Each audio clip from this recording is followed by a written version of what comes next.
Hello friend, स्वागत है आपका अपने चैनल आज क्लास में। जैसे आपको पता है टेस्ट सीरीज शुरू हो चुका है और ये टेस्ट सीरीज रोज सुबह 5:30 बजे लाइव चलता है। तो रोज सुबह 5:30 बजे लाइव आप हमसे जुड़ के अपना टेस्ट दे सकते हैं। और आज की इस वीडियो में सभी विषयों से 30 महत्वपूर्ण ऑब्जेक्टिव प्रश्न लिया गया है जो 2021 बोर्ड एग्जाम के लिए काफी महत्वपूर्ण है।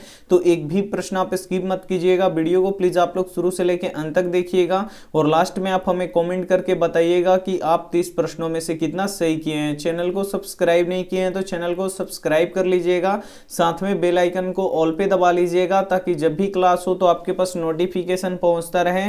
तो आइए शुरू करते हैं पहले नंबर प्रश्न से। पहला नंबर प्रश्न है कि वायुमंडल में कितना प्रतिशत नाइट्रोजन गैस पाया जाता है। काफी महत्वपूर्ण प्रश्न है कि वायुमंडल में कितना प्रतिशत नाइट्रोजन गैस पाया जाता है। ए ऑप्शन है 78%, बी ऑप्शन है 70%, सी ऑप्शन है 75%, डी ऑप्शन है 90%। तो यहाँ पे आपको बताना है कि वायुमंडल में कितना प्रतिशत नाइट्रोजन गैस पाया जाता है। तो 78% पाया जाता है, ये आपको याद रखना है। यानी यहाँ पे ए ऑप्शन क्या हो जाएगा, यहाँ पे बिल्कुल ही सही हो जाएगा। एक प्रश्न ये भी आता है कि वायुमंडल में कौन सा गैस सबसे अधिक पाया जाता है। तो नाइट्रोजन गैस सबसे अधिक पाया जाता है। कितना पाया जाता है, तो 78% पाया जाता है, ये आपको यहाँ पे याद रखना है। और ऑक्सीजन गैस कितना पाया जाता है, तो लगभग 21% पाया जाता है, ये भी आपको यहाँ पे याद रखना है। और कार्बन डाइऑक्साइड गैस कितना पाया जाता है, तो 0.03% पाया जाता है, तो ये भी आपको यहाँ पे याद रखना है। आइए देखते हैं अगला प्रश्न, 2 नंबर प्रश्न है कि भारत के किस राज्य में मसाला सबसे अधिक होता है। काफी महत्वपूर्ण प्रश्न है 2 नंबर भी, कि भारत के किस राज्य में मसाला सबसे अधिक होता है। ए ऑप्शन है केरल में, बी ऑप्शन है झारखंड में, सी ऑप्शन है बिहार में, डी ऑप्शन है असम में। तो यहाँ पे आपको बताना है कि भारत के किस राज्य में मसाला सबसे अधिक होता है। तो केरल में मसाला सबसे अधिक होता है, ये आपको याद रखना है। यानी यहाँ पे ए ऑप्शन क्या हो जाएगा, यहाँ पे बिल्कुल ही सही हो जाएगा।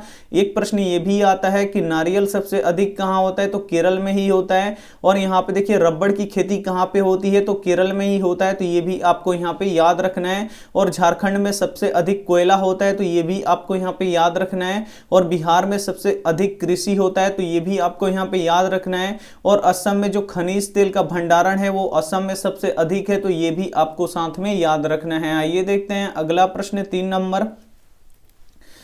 3 नंबर प्रश्न है कि प्रतिबिंब की ऊंचाई तथा वस्तु की ऊंचाई के अनुपात को क्या कहते हैं। काफी महत्वपूर्ण प्रश्न है 3 नंबर भी, कि प्रतिबिंब की ऊंचाई तथा वस्तु की ऊंचाई के अनुपात को क्या कहते हैं। ए ऑप्शन है फोकस, बी ऑप्शन है ध्रुव, सी ऑप्शन है आवर्धन, डी ऑप्शन है वक्रता केंद्र। तो यहाँ पे आपको बताना है कि प्रतिबिंब की ऊंचाई तथा वस्तु की ऊंचाई के अनुपात को क्या कहते हैं, तो आवर्धन कहते हैं, ये आपको याद रखना है। यानी यहाँ पे सी ऑप्शन क्या हो जाएगा, यहाँ पे बिल्कुल ही सही हो जाएगा। एक प्रश्न ये भी आता है कि आवर्धन का एसआई मात्रक क्या होता है। तो आवर्धन का एसआई मात्रक कुछ भी नहीं होता है, ये मात्रक विहीन होता है, तो इसे भी साथ में आपको यहाँ पे याद रखना है। आइए देखते हैं अगला प्रश्न, 4 नंबर प्रश्न है कि 2x+3 का शून्यक ज्ञात करें। यहाँ पे आपको 2x+3 के शून्यक ज्ञात करना है। तो जब भी बोले आपसे शून्यक निकालने के लिए, तो यहाँ पे लिख दीजिए 2x+3 बोल रहे हैं इसका शून्यक निकालने के लिए, तो बराबर के उधर क्या कर दीजिए, 0 कर दीजिए। अब यहाँ पे आपको x का क्या करना है, मान निकालना है। तो सबसे पहले यहाँ पे देखिए, यहाँ पे +3 है, तो इसको क्या कर दीजिए, बराबर के उधर भेज दीजिए, तो इधर बच जाएगा 2x। और ये +3 है, जब बराबर के उधर जाएगा तो क्या हो जाएगा, -3 हो जाएगा। अब यहाँ पे देखिए 2 इधर गुणा कर रहे हैं, तो इधर आके क्या करेगा, भाग करेगा। भाग करने का मतलब क्या हो जाएगा कि ये बट्टा के नीचे आ जाएगा। यानी यहाँ पे x इसका क्या हो गया, ये शून्यक है, और शून्यक कितना निकल गया, यहाँ पे -3/2। यानी यहाँ पे बी ऑप्शन क्या हो जाएगा, यहाँ पे बिल्कुल ही सही हो जाएगा। उम्मीद करते हैं ये प्रश्न आपको काफी अच्छी तरीके से समझ में आया होगा। जब भी बोले आपसे शून्यक निकालने के लिए, तो जो इसमें का x है इसका आपको क्या करना है, मान निकाल देना है। तो यहाँ पे देखिए बोल रहा था कि 2x+3 का शून्यक निकालिए, तो सबसे पहले बराबर के उधर क्या कर देना है, आपको 0 लिखना है। उसके बाद क्या करना है, यहाँ पे कि जो +3 है इसको बराबर के उधर भेजना है, तो +3 बराबर के उधर जाएगा तो माइनस हो जाएगा। 2 इधर गुणा कर रहा है, तो इधर आके क्या करेगा, यहाँ पे भाग करेगा। भाग करने का मतलब ये बट्टा के नीचे आ जाएगा, यानी -3/2 हो जाएगा x का मान। यही इसका क्या होगा, शून्यक होगा। यानी यहाँ पे बी ऑप्शन क्या हो जाएगा, यहाँ पे बिल्कुल ही सही हो जाएगा। ये देखते हैं अगला प्रश्न, 5 नंबर 5 नंबर प्रश्न है कि स्वच्छ जल का पीएच मान होता है, स्वच्छ जल का मतलब यानी शुद्ध जल, शुद्ध जल का पीएच मान होता है कितना होता है ये आपको यहाँ पे बताना है। ए ऑप्शन है 7, बी ऑप्शन है 7 से कम, सी ऑप्शन है 7 से अधिक, डी ऑप्शन है 0। तो यहाँ पे आपको बताना है कि स्वच्छ जल का पीएच मान कितना होता है, तो 7 होता है, ये आपको याद रखना है। यानी यहाँ पे ए ऑप्शन क्या हो जाएगा, यहाँ पे बिल्कुल ही सही हो जाएगा। और किसी विलयन का पीएच मान अगर 7 से कम होगा तो कैसा होगा, अम्लीय होगा, और 7 से अधिक होगा तो कैसा होगा, क्षारीय होगा। ये भी आपको यहाँ पे याद रखना है। काफी महत्वपूर्ण प्रश्न है, तो एक भी प्रश्न आप स्किप मत कीजिएगा। वीडियो को प्लीज आप लोग शुरू से लेकर अंत तक देखिएगा, और वीडियो को लाइक नहीं किए हैं तो प्लीज आप लोग वीडियो को लाइक भी कर दीजिएगा। ये देखते हैं अगला प्रश्न 6 नंबर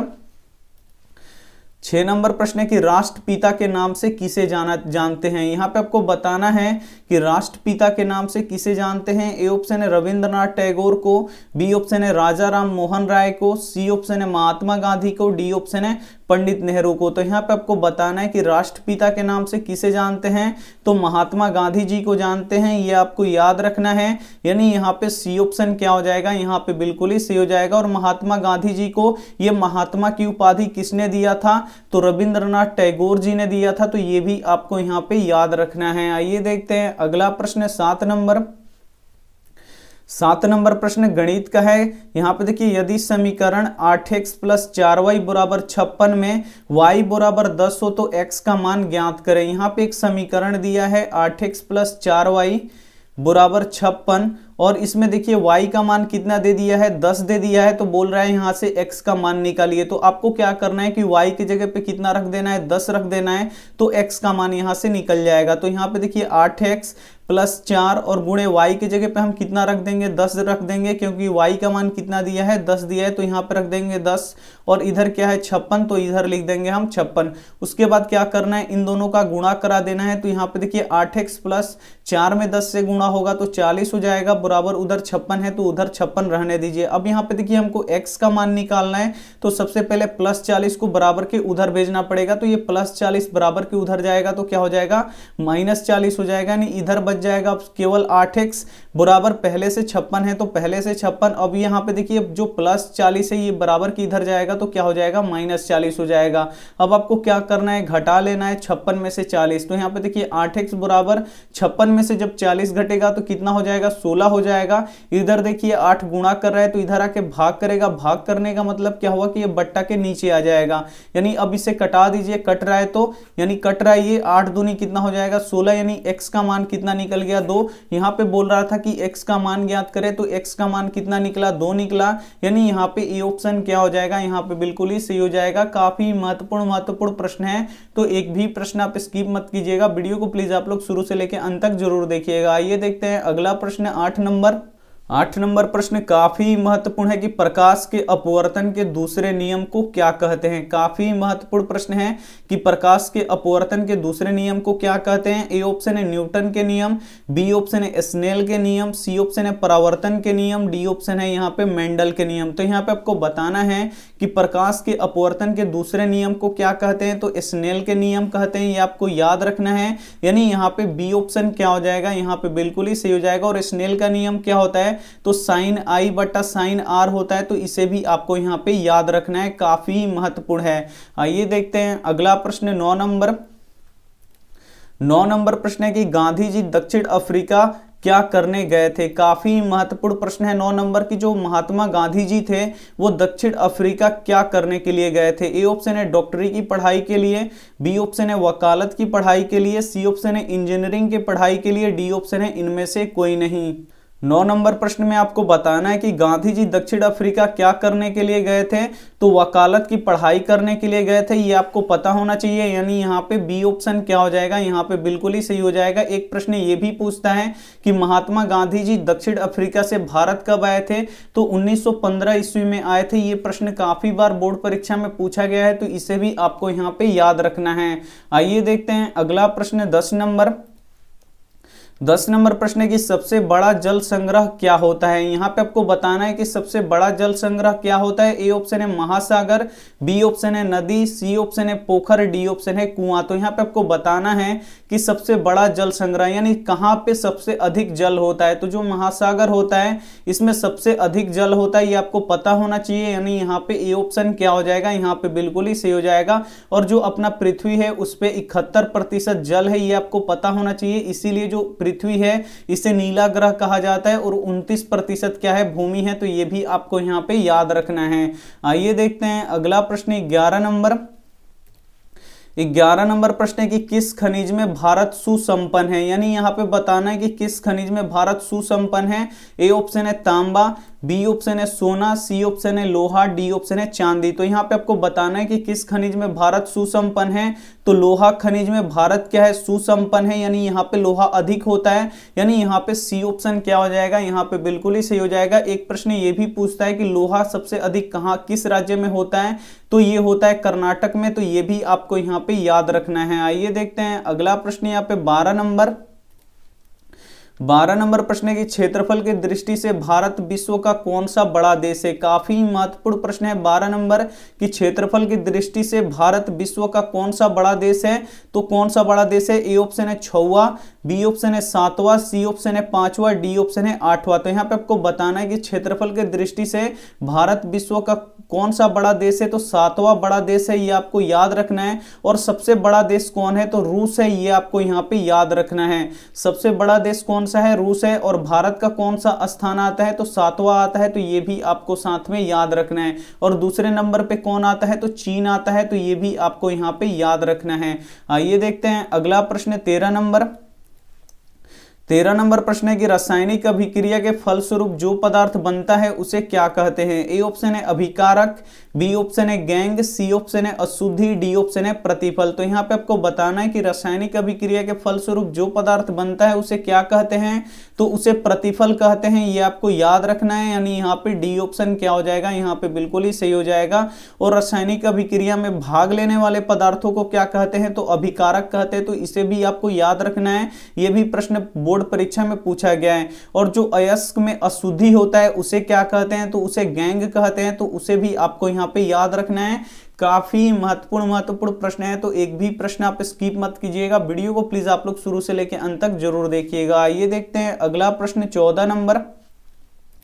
14 नंबर प्रश्न गणित का है। जब एपी के प्रथम पद 1 तथा सार व अंतर 2 हो तो एपी के प्रथम 3 पद लिखें। यहाँ पे एपी के प्रथम 3 पद लिखना है। यानी यहाँ पे पहला पद लिखना है, द्वितीय पद लिखना है और यहाँ पे तृतीय पद आपको क्या करना है, लिखना है।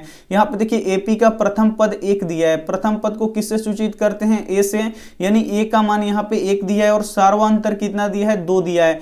यानी सार्वंतर को किससे सूचित करते हैं, डी से। यानी डी का मान कितना दिया है, यहाँ पे 2 दिया है।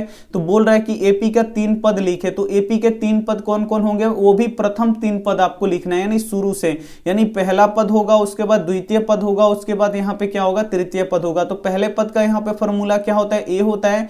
दूसरे पद का फॉर्मूला क्या होता है, ए प्लस डी होता है। और तृतीय पद का फॉर्मूला क्या होता है, ए प्लस यहाँ पे 2डी होता है। बस यहाँ पे आपको ए का मान रखना है, यहाँ पे ए प्लस डी का मान रखना है और यहाँ पे ए प्लस 2डी का यहाँ पे आपको मान रखना है। तो यहाँ पे देखिए ए का मान 1 है और डी का मान 2 है। तो बस यहाँ पे रख दीजिए ए का मान कितना है, 1 है। तो यहाँ पे रख दीजिए 1। यहाँ पे देखिए क्या होगा, यहाँ पे देखिए ए का मान 1 और डी का मान कितना है, 2। तो यहाँ पर रख दीजिए 2। और यहाँ पे देखिए ए का मान 1 है और यहाँ पे 2 है। तो 2 और गुणे डी का मान कितना है, 2 है। तो यहाँ पर रख दीजिए 2। अब यहाँ पे देखिए 1, 2 और 1 कितना हो जाएगा, यहाँ पे 3। और यहाँ पे देखिए सबसे पहले आपको गुणा करना है, उसके बाद जोड़ना है। ये नहीं कि आप जोड़ दिए उसके बाद गुणा कीजिएगा तो गलत हो जाएगा। सबसे पहले आपको गुणा करना है। तो 2 दूना 4 और 1 कितना हो जाएगा, यहाँ पे 5। यानी एपी के प्रथम 3 पद कौन होंगे, 1, 3 और 5 होगा। यानी यहाँ पे ए ऑप्शन क्या हो जाएगा, यहाँ पे बिल्कुल ही सही हो जाएगा। ये देखते हैं अगला प्रश्न यहाँ पे 15 नंबर।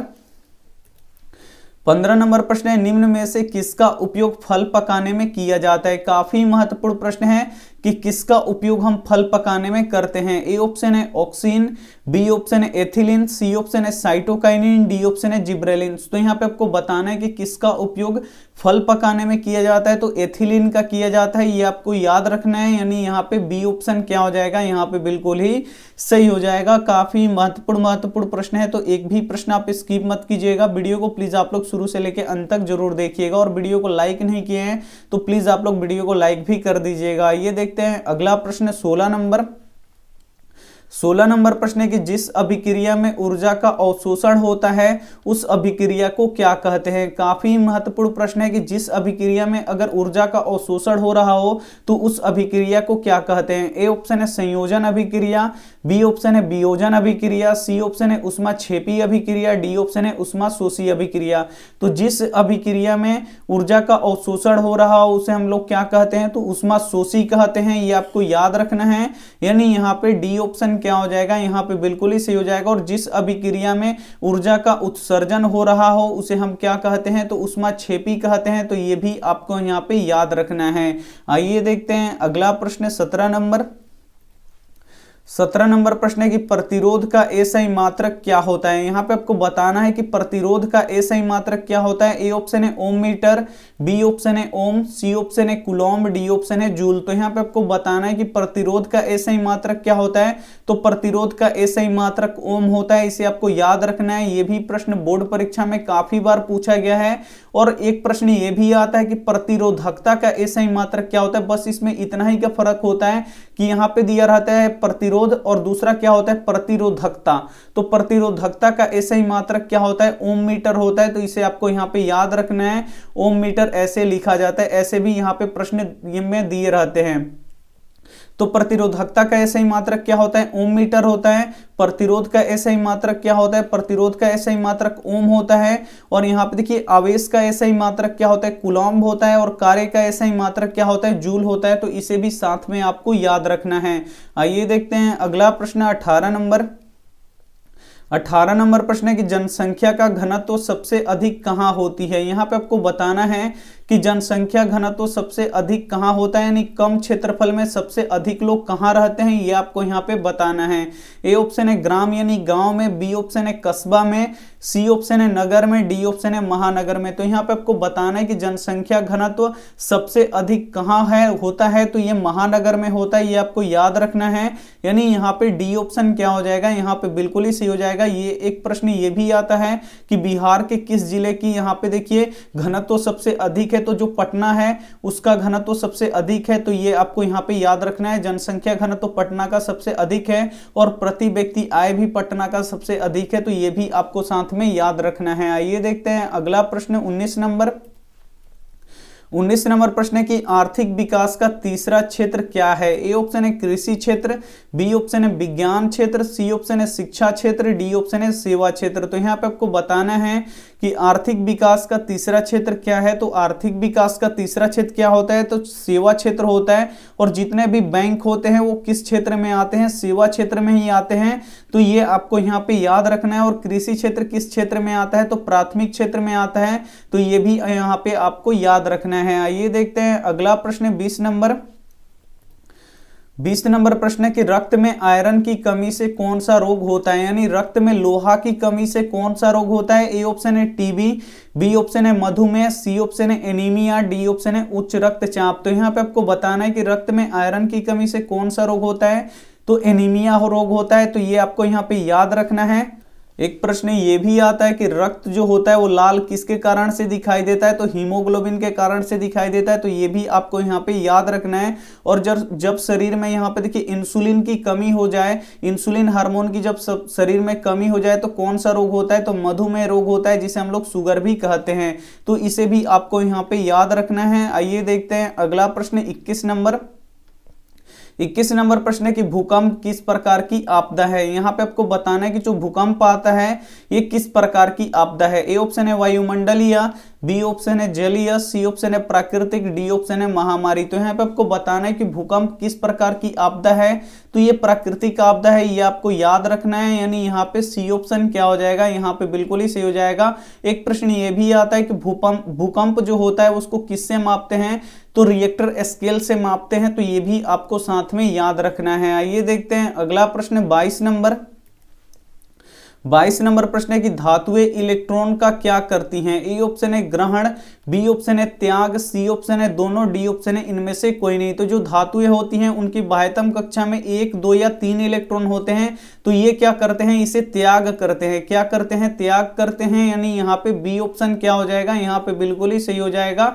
और त्याग करके धातुएं क्या बनाते हैं, तो धन आयन बनाते हैं। तो ये आपको यहाँ पे याद रखना है। और जो अधातु होते हैं उसके बाह्यतम कक्षा में कितने इलेक्ट्रॉन होते हैं, तो 5, 6 और 7 इलेक्ट्रॉन होते हैं। और ये क्या करते हैं, इलेक्ट्रॉन का क्या करते हैं, ग्रहण करते हैं अष्टक प्राप्त करने के लिए। तो जब अधातुएं इलेक्ट्रॉन का ग्रहण करती हैं तो कौन सा उस पे चार्ज हो जाता है, तो ऋण आयन हो जाता है। तो ये भी आपको यहाँ पे याद रखना है। आइए देखते हैं अगला प्रश्न 23 नंबर। 23 नंबर प्रश्न है कि रैखिक समीकरण का घात होता है। यहां पे आपको बताना है कि रैखिक समीकरण का घात कितना होता है। ए ऑप्शन है 0, बी ऑप्शन है 1, सी ऑप्शन है 2, डी ऑप्शन है 4। तो रैखिक समीकरण का घात कितना होता है, तो रैखिक समीकरण का घात 1 होता है। ये आपको याद रखना है। ये प्रश्न काफी बार बोर्ड परीक्षा में पूछा गया है।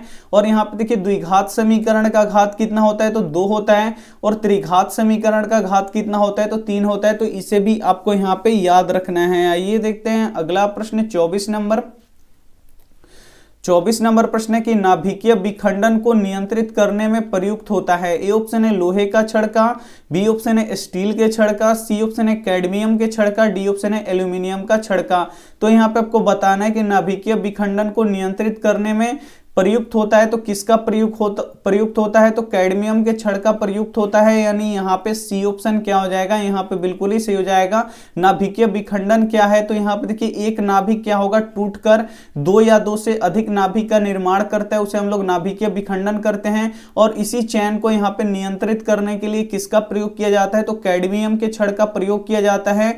तो यहाँ पे सी ऑप्शन क्या हो जाएगा, बिल्कुल ही सही हो जाएगा। काफी महत्वपूर्ण प्रश्न है, तो एक भी प्रश्न आप स्किप कीजिएगा। वीडियो को प्लीज आप लोग शुरू से लेकर अंत तक देखिएगा। और वीडियो को लाइक नहीं किए हैं तो प्लीज आप लोग वीडियो को लाइक भी कर दीजिएगा। ये देखते हैं अगला प्रश्न 25 नंबर।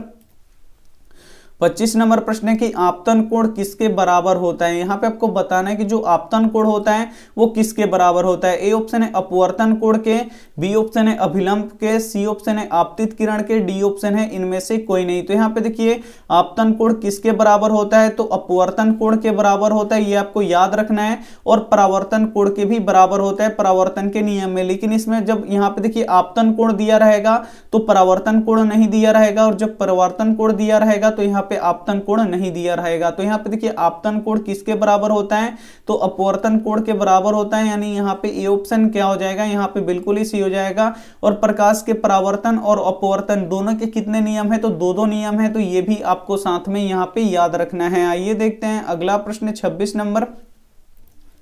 26 नंबर प्रश्न है कि द्विघात बहुपद x into 2x minus 5 minus 3 के शून्यकों का योग यहाँ पे क्या होगा। यहाँ पे आपको शून्यकों का योग निकालना है। तो सबसे पहले यहाँ पे देखिए द्विघात बहुपद दिया है, लेकिन ये द्विघात बहुपद की तरह दिख नहीं रहा है। तो सबसे पहले इसको हम लोग द्विघात बहुपद इसको बनाएंगे। तो यहाँ पे देखिए प्रश्न है कि x इंटू यहाँ पे 2x माइनस 5 और यहाँ पे देखिए -3 दिया है। इसको सबसे पहले हम यहाँ पे द्विघात बहुपद बनाएंगे। तो सबसे पहले जो x है इन दोनों में क्या करा देंगे, गुणा करा देंगे। तो यहाँ पे देखिए जो ये x है ये दोनों के लिए है, तो दोनों में गुणा कराएंगे। तो यहाँ पे देखिए x से जब यहाँ पे देखिए x में जब हम 2x से गुणा कराएंगे तो यहाँ पे देखिए क्या होगा कि 2 हो जाएगा, और x में गुणा होगा तो क्या हो जाएगा, x स्क्वायर हो जाएगा। यानी ये हो जाएगा 2x स्क्वायर, और 5 में x से गुणा होगा तो ये क्या हो जाएगा 5x, और यहाँ पे -3 है तो यहाँ पे हो जाएगा -3। अब ये क्या लगने लगा, हमें द्विघात बहुपद की तरह लगने लगा। अब यहाँ पे हम लोगों को निकालना है शून्यकों का योग। शून्यकों का योग क्या होता है, alpha plus beta,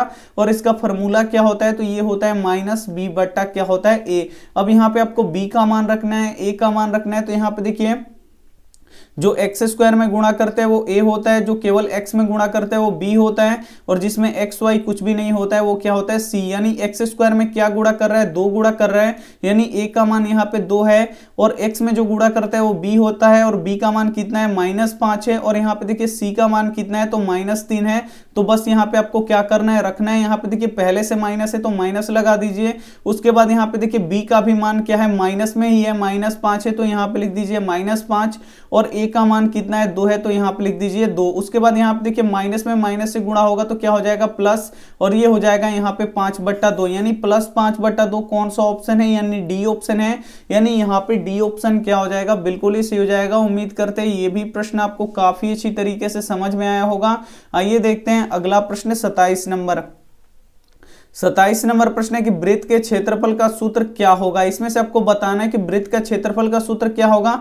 A option है 2πr, बी ऑप्शन है 3πr², सी ऑप्शन है πr², डी ऑप्शन है πr। तो यहाँ पे देखिए एक वृत्त है, जो इसका ये पीला वाला भाग है यही इसका क्या है क्षेत्रफल है, और ये जो ब्लू लाइन आपको दिख रहा है ये इसका क्या है परिधि है। तो सबसे पहले यहाँ पे पूछा गया कि वृत्त का क्षेत्रफल का सूत्र क्या होता है, तो ये होता है πr², और यहाँ पे देखिए ये जो ब्लू लाइन है ये वृत्त का परिधि है, और परिधि निकालने का फॉर्मूला क्या होता है तो 2πr होता है। तो ये आपको यहाँ पे याद रखना है।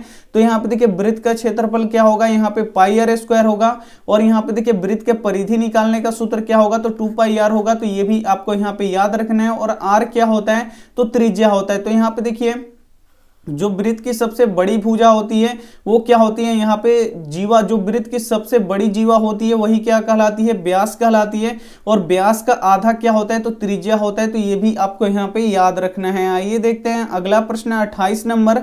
28 नंबर प्रश्न है कि कौन जंतु कोशिका का भाग नहीं है। इसमें से आपको बताना है कि कौन जंतु कोशिका का भाग नहीं है। ए ऑप्शन है कोशिका द्रव, बी ऑप्शन है केंद्रक, सी ऑप्शन है कोशिका झिल्ली, डी ऑप्शन है कोशिका भित्ति। तो यहाँ पे आपको बताना है कि कौन जंतु कोशिका का भाग नहीं है। तो यहाँ पे देखिए कोशिका द्रव जंतु कोशिका का भाग है, केंद्रक भी भाग है जंतु कोशिका का, और कोशिका झिल्ली भी क्या है जंतु कोशिका का भाग है। लेकिन कोशिका भित्ति ये क्या है, ये जंतु कोशिका का भाग नहीं है, ये पादपों में पाया जाता है। यानी यहाँ पे डी ऑप्शन क्या हो जाएगा, बिल्कुल ही सही हो जाएगा। कोशिका भित्ति किसमें पाया जाता है तो जो पेड़ पौधों की कोशिका होती है उसमें पाया जाता है। तो उम्मीद करते हैं ये भी प्रश्न आपको काफी अच्छी तरीके से समझ में आया होगा। आइए देखते हैं अगला प्रश्न 29 नंबर। 29 नंबर प्रश्न है कि 400/200 का सरलतम रूप है। इसमें आपको बताना है कि 400/200 का सरलतम रूप क्या होता है। तो सरलतम रूप आपसे जब भी पूछे तो आपको क्या करना है कि जो संख्या दिया रहेगा उसको क्या करना है कटा के लिखना है। तो 2 जीरो से यहाँ पे 2 जीरो कट जाएगा, और 2 से 4 कितना बार में कट जाएगा 2 बार में कट जाएगा। यानी इसका सरलतम रूप क्या होगा, जब कटाने के बाद जो भी बचेगा आपका वही उसका क्या होगा सरलतम रूप होगा। यानी यहाँ पे ए ऑप्शन क्या हो जाएगा, यहाँ पे बिल्कुल ही सही हो जाएगा। ये देखते हैं अगला प्रश्न 30 नंबर और अंतिम प्रश्न। 30 नंबर प्रश्न है कि निम्न में से किसका भंडारण सीमित है। यहाँ पे आपको बताना है कि किसका भंडारण सीमित है, यानी वो आने वाले समय में क्या हो जाएगा खत्म हो जाएगा। ए ऑप्शन है कोयला, बी ऑप्शन है सौर ऊर्जा, सी ऑप्शन है मिट्टी, डी ऑप्शन है हवा। तो यहाँ पे देखिए जो कोयला है ये आने वाले समय में क्या हो जाएगा खत्म हो जाएगा, और ये कोयला क्या है ऊर्जा का अनवीकरणीय स्रोत है। तो इसे भी यहाँ पे याद रखना है। और जो कोयला होता है वो कितने प्रकार का होता है तो 4 प्रकार का होता है, इसे भी आपको यहाँ पे याद रखना है। कोयला का सबसे अच्छा किस्म कौन सा होता है तो एंथ्रोसाइड होता है, और जो सबसे खराब होता है तो वो पीट होता है। तो ये भी आपको यहाँ पे याद रखना है। और यहाँ पे देखिए सौर ऊर्जा, मिट्टी और यहाँ पे हवा, ये क्या है ऊर्जा का नवीकरणीय स्रोत है, ये कभी नहीं खत्म होगा। तो ये भी आपको यहाँ पे याद रखना है। तो उम्मीद करते हैं ये 30 प्रश्न आप काफी अच्छी तरीके से आपको समझ में आया होगा, और आप बना भी लिए हैं। तो अब आप हमें बता दीजिए कि आप 30 प्रश्नों में से कितना सही किए हैं। और यहाँ पे देखिए आइए देखते हैं होमवर्क प्रश्न। होमवर्क प्रश्न देखने से पहले प्लीज आप लोग वीडियो को लाइक नहीं किए हैं तो प्लीज आप लोग वीडियो को दिल से लाइक कर दीजिए। यहाँ पे देखिए क्या है होमवर्क प्रश्न की 2 वृत्तों के क्षेत्रफलों का अनुपात 9:1 है, तो उनकी त्रिज्याओं का अनुपात निकाले। तो जो भी ऑप्शन इसमें से सही लगे वो आप हमें क्या कर दीजिएगा कॉमेंट कर दीजिएगा। आपके यहाँ पे कॉमेंट का इंतजार रहेगा, आपके कॉमेंट का रिप्लाई जरूर दिया जाएगा। वीडियो को लाइक नहीं किए हैं तो प्लीज आप लोग वीडियो को लाइक कर दीजिएगा, अपने दोस्तों के पास इस वीडियो को जरूर शेयर कीजिएगा। चैनल को सब्सक्राइब नहीं किए हैं तो चैनल को सब्सक्राइब करके बेल आइकन को ऑल पे दबा लीजिएगा, ताकि जब भी क्लास हो तो आपके पास नोटिफिकेशन पहुंचता रहे। Thank you for watching. मिलते हैं अगले वीडियो में, तब तक अपना ध्यान रखिए, मन लगा के पढ़ाई कीजिए। Take care and bye.